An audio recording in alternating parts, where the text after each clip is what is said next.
Hello दोस्तों, स्वागत है आपके अपने यूट्यूब चैनल लेट्स स्टडी में। तो चलिए आज हम डिस्कस करेंगे एंडोक्राइन ग्लैंड्स। तो एंडोक्राइन ग्लैंड्स होते कौन से हैं? तो ये ऐसे ग्लैंड्स होते हैं जो कि डक्टलेस यानी कि इनमें डक्ट्स नहीं होती हैं ये हार्मोन्स क्रिएट कर देते हैं directly into the blood stream में। तो चलिए सबसे पहले हम डिस्कस करेंगे पिट्यूटरी ग्लैंड को। पिट्यूटरी ग्लैंड को हाइपोफाइसिस सेरेब्राई भी बोला जाता है। एक स्मॉल ग्लैंड होता है जो कि ब्रेन के बेस में एक बोनी कैविटी होती है, दैट इज सेलर टर्की का, वहाँ पे ये प्रेजेंट होता है। नेक्स्ट इस ग्लैंड को मास्टर ग्लैंड भी बोला जाता है क्योंकि बहुत सारे हॉर्मोन्स को स्क्रीट करता है जो कि दूसरे एंडोक्राइन ग्लैंड्स को कंट्रोल करता है। नेक्स्ट इज पिट्यूटरी ग्लैंड को बेसिकली 2 पोर्शंस में डिवाइड किया गया है, anterior pituitary and the posterior pituitary. ये आप पिट्यूटरी का स्ट्रक्चर देख सकते हैं, कुछ इस तरह होता है और ऊपर हाइपोथैलेमस होता है। तो पिट्यूटरी को 2 पार्ट्स में डिवाइड किया, anterior and the posterior pituitary. अब एंटीरियर पिट्यूटरी को बोला जाता है एडिनोपोफाइसिस और पोस्टीरियर पिट्यूटरी को हाइपोफाइसिस बोला जाता है। और इन दोनों पोर्शन के बीच में यहाँ पे एक एवेस्कुलर जोन प्रेजेंट है, that is known as an intermediate lobe, और इसे पास इंटरमीडिएट भी बोला जाता है। अब एंटीरियर पिट्यूटरी के 2 लोब्स होते हैं, upper and the lower. Upper lobe को बोला जाता है pars distalis and lower lobe is known as an pars basilis. चलिए तो अब हम डिस्कस करेंगे सबसे पहले एंटीरियर पिट्यूटरी। बोला एंटीरियर पिट्यूटरी में 5 टाइप्स ऑफ सेल्स प्रेजेंट होते हैं जो कि हॉर्मोन्स को स्क्रीट करते हैं। तो सबसे पहले सेल कौन है? सोमैटोट्रोप्स। सोमैटोट्रोप्स स्क्रीट करता है सोमैटोट्रोपिन हार्मोन, और इस हार्मोन को ग्रोथ हार्मोन भी बोला जाता है। अब इस हार्मोन को कौन सा? ग्रोथ हार्मोन, यानी कि सोमैटोट्रोपिन हार्मोन की क्या फंक्शन है? तो पहला फंक्शन ये है कि ये बॉडी की ग्रोथ को रेगुलेट करता है, मेटाबॉलिज्म को रेगुलेट करता है, और दूसरा ये है कि ये स्टिमुलेट करता है secretion of insulin like growth hormone, यानी कि ये क्या करता है? इंसुलिन की भी सिक्रीशन में हेल्पफुल होता है। नेक्स्ट है ये प्रोटीन की सिंथेसिस करता है, और ताकि क्या हो, ज़्यादा से ज़्यादा अमाइनो एसिड्स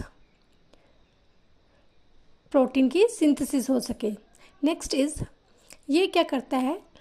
एडिपोज टिश्यू में लिपोलिसिस करवाता है, जिसके ज़रिए ज़्यादा से ज़्यादा फ्री फैटी एसिड्स रिलीज हो और वो चेंज हो जाए into the acetyl coenzyme A, और जिसको यूज़ किया जाए हमारे द्वारा एज एनर्जी सोर्स।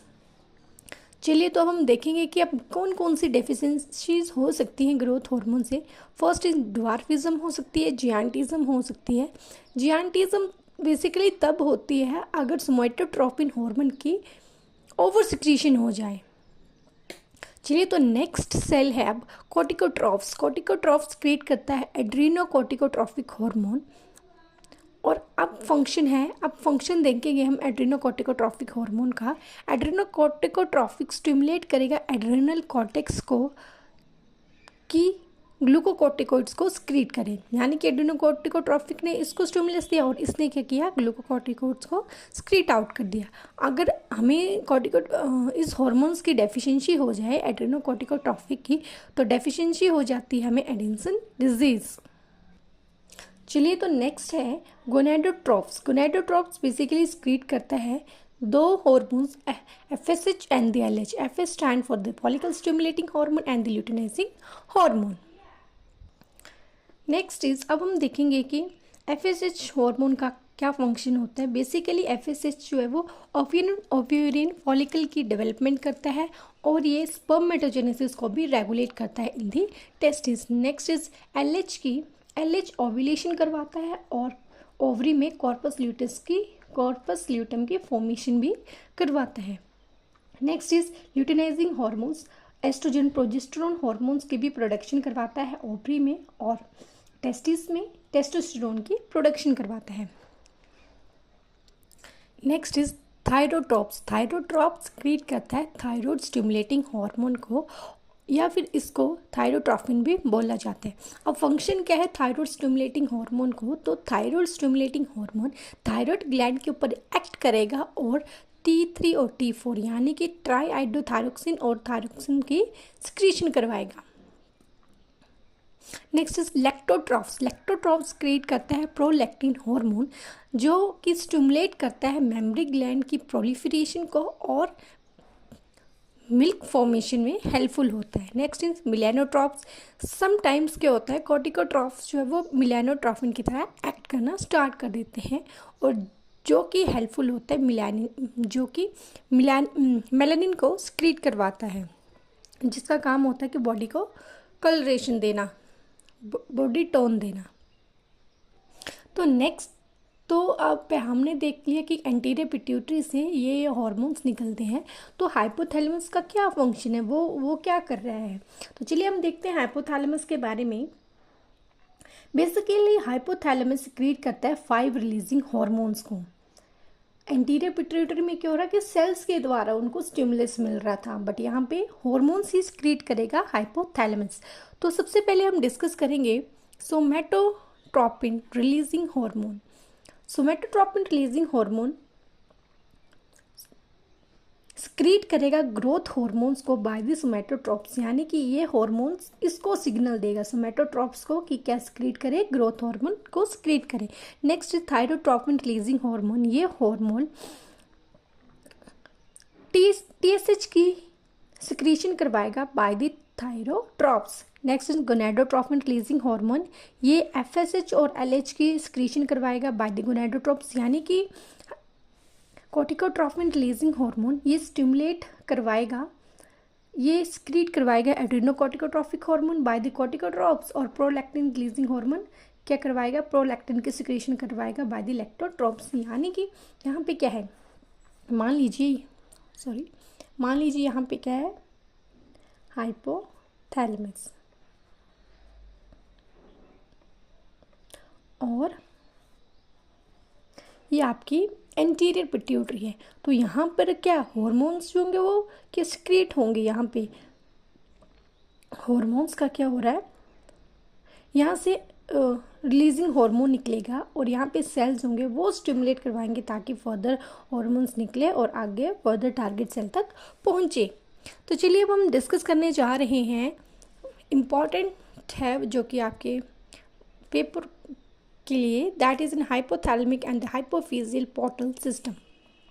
तो ये हाइपोफिजियल पोर्टल सिस्टम है क्या, तो एक ब्लड वेसल्स का नेटवर्क है जो कनेक्ट करता है हाइपोथैलेमस को एंटीरियर पिट्यूटरी के, यानी यहाँ पे क्या हाइपोथैलेमस है और हाइपोफिजियल पोर्टल सिस्टम क्या करेगा, कनेक्ट करेगा HRF यानी कि हाइपोथैलेमस को एंटीरियर पिट्यूटरी के।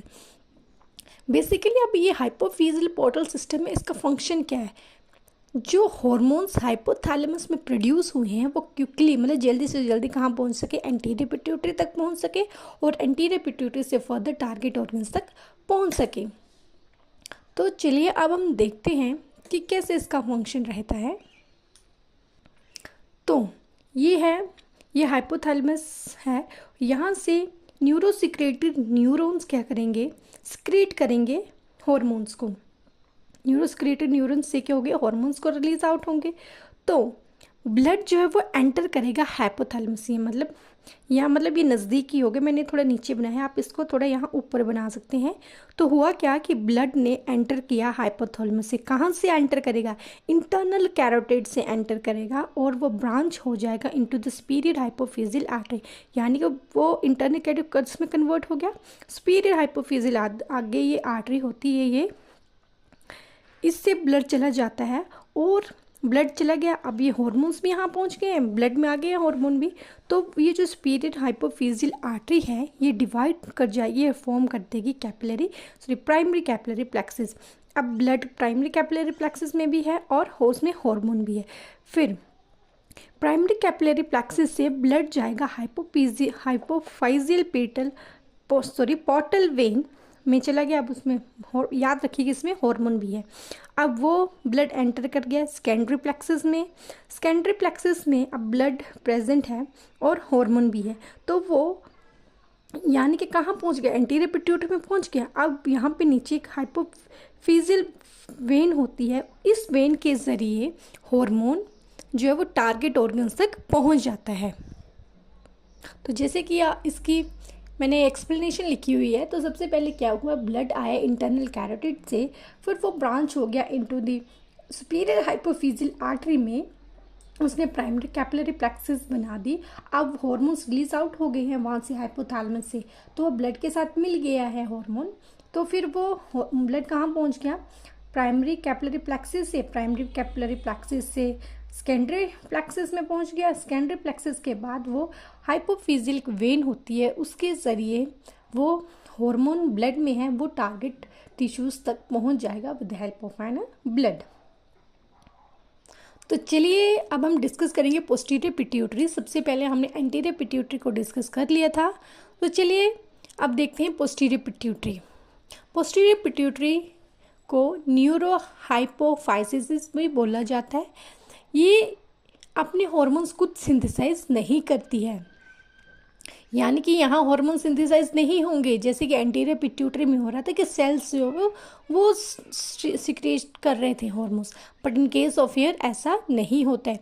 पोस्टीरियर पिट्यूटरी में होता क्या है कि न्यूरोसिक्रेटरी सेल्स होते हैं। तो न्यूरोसिक्रेटरी सेल्स में सेल्स क्या होते हैं, न्यूरोसिक्रेटरी सेल्स होते हैं paraventricular and the supraoptic nuclei. ये पैरावेंट्रिकुलर न्यूक्लियाई और सुप्रा ऑप्टिक न्यूक्लियाई है।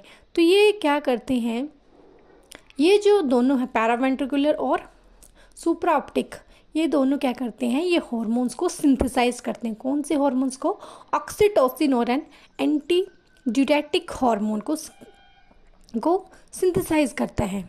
तो यानी कि ये क्या है आपके,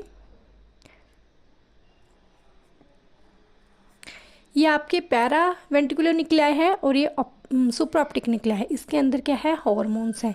इन्होंने हार्मोन्स को सिंथेसाइज कर दिया। हार्मोन्स को सिंथेसाइज करने के बाद ये जो हार्मोन है वो वेसिकल के अंदर पैक हो जाएगा, वेसिकल्स के अंदर पैक हो जाएगा, यानी कि ये वेसिकल्स हैं, वेसिकल्स के अंदर ये क्या हो गया, पैक्ड हो गया। अब हुआ क्या कि हार्मोन तो पैक हो गया वेसिकल्स में, अब इस हार्मोन ने ट्रैवल करके कहाँ तक पहुँचना है, and to the posterior pituitary से फर्दर आगे टारगेट ऑर्गन्स तक। तो यहाँ पे बेसिकली पोस्टीरियर पिट्यूटरी में हाइपोफिजियल ट्रैक्ट नहीं होता है, यहाँ पे होते हैं न्यूरोसेक्रेटरी फाइबर्स। मैंने ये लिखा हुआ बट ये होता नहीं है, बेसिकली वो इंटीरियर में होता है हाइपोफिजियल ट्रैक्ट। तो यहाँ पे क्या होता है, न्यूरोसेक्रेटरी फाइबर्स होते हैं, यानी नर्व का फाइबर्स, ये आपको फाइबर्स दिख रहे हैं। तो ये जो नर्व फाइबर्स हैं ये हार्मोन्स को लेके जाते हैं पोस्टीरियर पिट्यूटरी तक। यानी कि हुआ क्या, वेसिकल्स जो है वो वेसिकल्स के अंदर हार्मोन पैक्ड था, तो ये वेसिकल्स न्यूरोसेक्रेटरी फाइबर्स के ज़रिए ट्रांसपोर्ट हो गए एक्सॉन टर्मिनल, यानी नीचे वाला इसको हम एक्सॉन टर्मिनल बोलेंगे। एक्सॉन टर्मिनल यानी कि हियरिंग बॉडीज़, यहाँ पहुँच गए। ये क्या है, हियरिंग बॉडी, जैसे मैंने शो भी किया है डायग्राम में, ये क्या है आपकी हियरिंग बॉडीज़ है। तो नर्व फाइबर्स के ज़रिए हार्मोन आए और कहाँ पहुँच गया, हियरिंग बॉडीज़ में पहुँच गया। और अब उसको क्या हुआ, स्टिमुलस में, स्टिमुलस आने पर क्या होगा, एक्सोसाइटोसिस होगा, जिसके ज़रिए ऑक्सीटोसिन और एंटीडायरेटिक हार्मोन रिलीज होगा ब्लड स्ट्रीम में, और वो कहाँ पहुँच जाएगा, टारगेट टिश्यूज़ तक पहुँच जाएगा। बेसिकली अब ये पोस्टीरियर पिट्यूटरी के हार्मोन्स हैं।